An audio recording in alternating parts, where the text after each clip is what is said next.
সে হয়তো ঈশ্বরকে সব বলে দিয়েছে, হয়তো বলেছে আমাদের পৈশাচিকতার কথা, আমাদের লোভের কথা, আমাদের অসভ্যতার কথা, আমাদের নির্যাতনের কথা।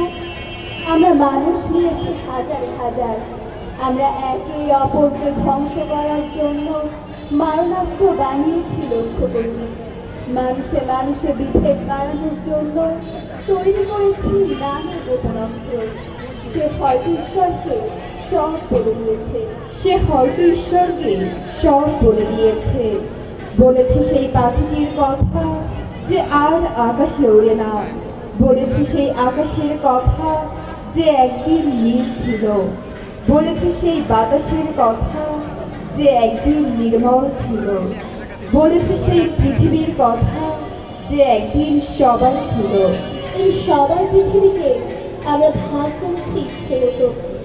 ধর্মের নামে, দেশের নামে, ভাষার নামে মানুষকে দোষ সরিয়েছি।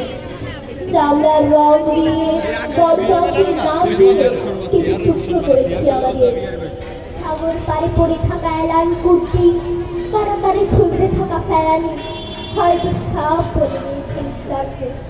ঈশ্বর তার পৃথিবী ফেরত চেয়েছেন এবার।